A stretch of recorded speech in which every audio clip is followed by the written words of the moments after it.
Hi, my name is Sky, yes, double Y, and welcome to my channel, Sky Explains It All, or if you've already been here before, welcome back. So, in today's video, as you see in the title, I'm going to be talking about how dirty Rochelle's character from the 1996 film The Craft was done. Now, this was the video that I mentioned in my random commentary about capitalism video, where I was I had to scrap one video and re-record it. This is that video. I had my Craft shirt on in that video before and everything. I was ready, but the energy wasn't giving. So here it is now. I'm alive. I'm here. I'm breathing. I look like a witch from Greendale from the Chilling Adventures of Sabrina. I am living my best life. I am me again. Now, The Craft has been one of my absolute favorite movies since I was a little girl.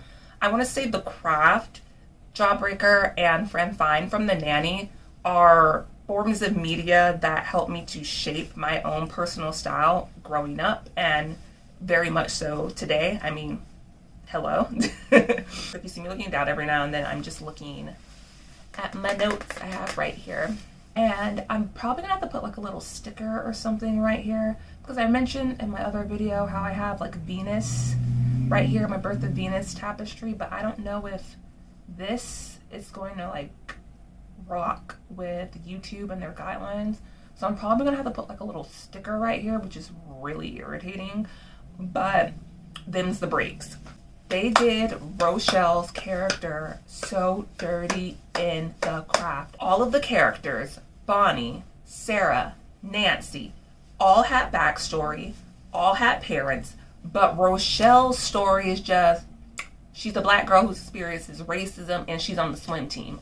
That's literally it. We have, if you were able to pull something else out of that I didn't see, please let me know, because I didn't see it. Now, I am aware that Rachel True is a biracial woman, but in terms of the film, from what I could take from it, they have her portraying as if she is just simply a black girl. So in context for this video, I'm just going to refer to her as black, but it is not lost on me in the slightest that black girls and women versus biracial mixed with black girls and women experiences through life are completely different. Unless if you're biracial and you just look like an unambiguous black person. But that's a whole conversation for another day. I'm not getting into that. There are a bunch of videos talking about that. Loho has videos about that. Most of Mary has videos about that. Those are just the two channels that come out of my mind who talk about blackness and biracial and how the experiences aren't the same. So I'll link down their channels below and y'all can jump into that. So can someone explain to me why I'm supposed to feel sorry for Laura? You know, this girl who is openly racist. You really want to know why? Yes, I really want to know why. Because I don't like Negroids. Sorry. I'm supposed to feel sympathy for her towards the end of the movie because all of her hair fell out. Laura is one of the popular girls in school, and I have no doubt that her mistreatment of Rochelle trickles down to the rest of the student body, which is why Rochelle ends up hanging out with the outcast of the school. That whole ×3 thing should have not been applied to her. I don't care what you think. She's clearly, like I said, openly racist, and it's not even she says something that is just happens to be ignorant and it's internalized racism where she doesn't realize she's being racist. No, she knows what she's saying is racist and she doesn't care, and she has a good chuckle about it. So I just personally think it's befitting that her bleach blonde Clairol hair begins to fall out for calling Rochelle's hair, and I quote, Oh, look, there is a pubic hair in my brush. Oh, no, wait. That's just one of Rochelle's little nappy hairs. If you don't shut that hole in your face. And let me explain, especially my personal experience, why I really don't care. But aside from just being black, I myself am a black girl, well, black woman now, but I was a black girl who grew up in a predominantly white area. And I was the only black girl in my class until the 3rd grade, where there was one other little black boy in my class. And I remember coming home and telling my mom how like excited I was there was another black kid in my class. But anyway, oh, minus my 3rd elementary school I went to for kindergarten. Yeah, I went to 3 different schools in the same year for kindergarten. That had nothing to do with me. But that school was like an all black private school, but it didn't end up working out at the school. It was a whole bunch of mess going on. But anyway, for the most part, I was almost always the only black girl in my class for a long time, and like my peers, majority, even my neighborhood, it was predominantly white. And I remember being in the 2nd grade, and I switched schools because we had moved, and my mom and my best friend at the time, her mom, were friends, and they wanted the 2 of us to be in the same class together. So they tried to get us put in the same class, but it ended up like not working out. And whatever, it doesn't matter. Like, we lived in the same like subdivision in our neighborhood, so we could just hang out after school and we'd see each other through the hallways. No biggie, right? So everything was cool. And then I remember I would see my friend, who I'm gonna call Kelsey for the sake of this video, and I would see Kelsey and I'd be like, hi Kelsey, like trying to talk to her, and she would just blatantly ignore me. And I didn't understand. Oh, and Kelsey was biracial. She was white and Asian, but she looked more like she was white. Okay, anyway. So this was happening a lot, where she would ignore me in school, but then would still come to my house after school to play. And so I mentioned this to my mom, and she spoke to Kelsey's mom, who I'll call Vanessa.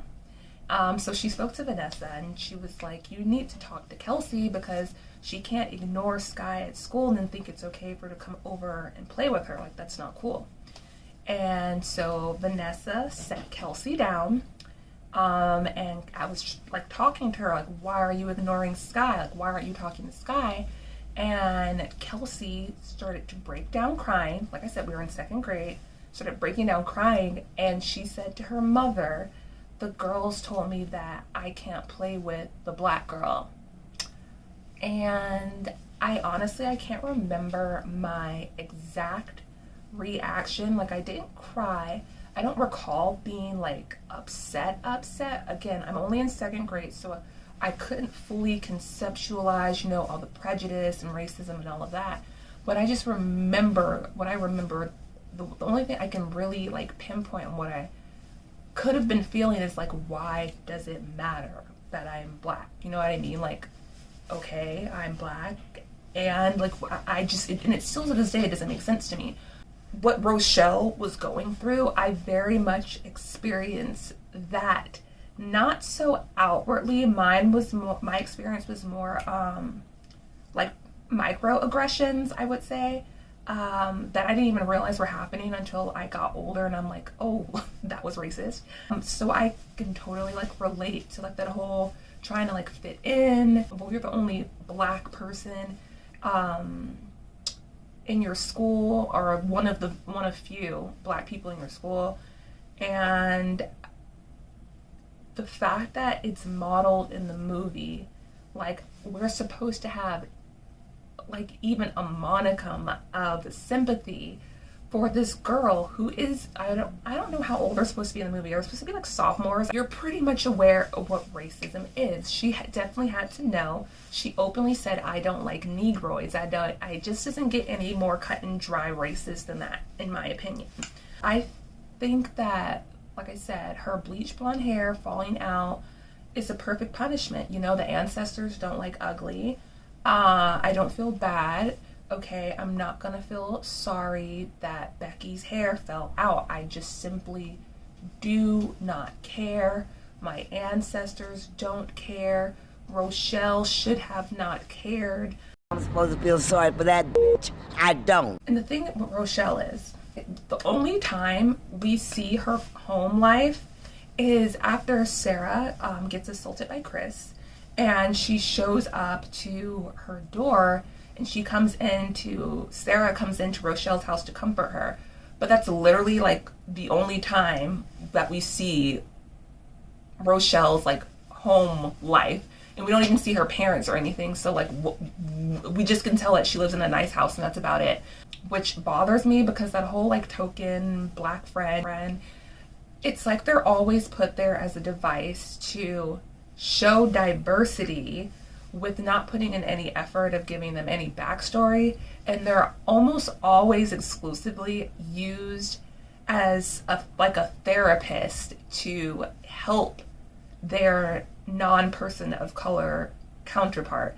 Like Rochelle is there to comfort Sarah, and it just feels like it reminds me of like slavery, when you had the enslaved woman who would work in the house, who worked alongside, well, not work, but was forced to work alongside the lady of the house and to be her hairstylist, her makeup artist, you know, to dress her, to have conversation with her, but the whole relationship was one-sided.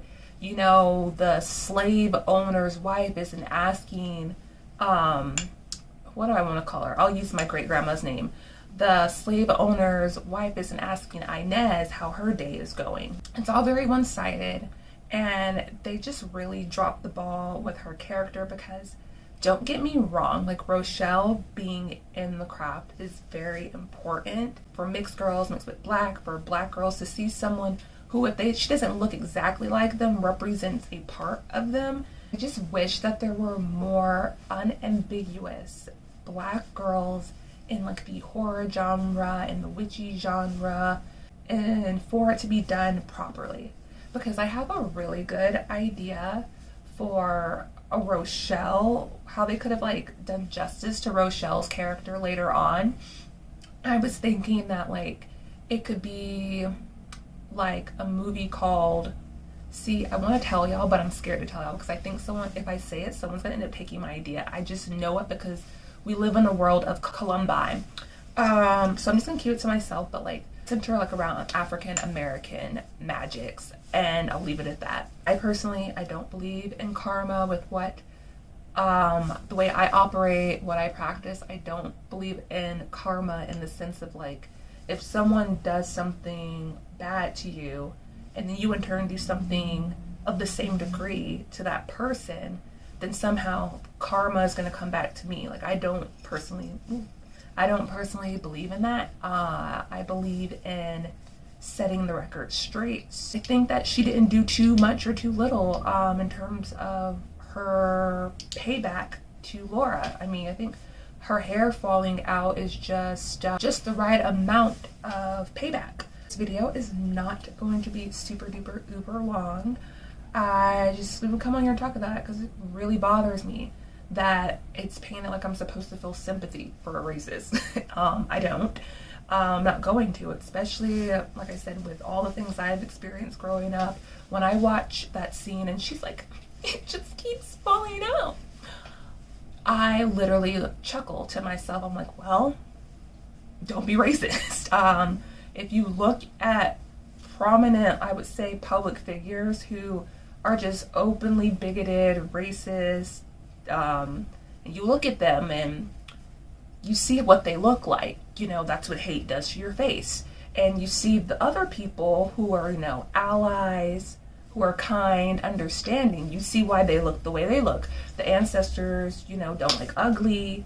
You don't want to be ugly. Don't partake in an ugly mindset. It's really that simple. That's going to be it for me. Thank you guys so very much for watching. If you enjoyed this video, please leave a like, subscribe. Thank you, like I said, for watching. Yeah, I hope you guys have a dreamy day. Bye.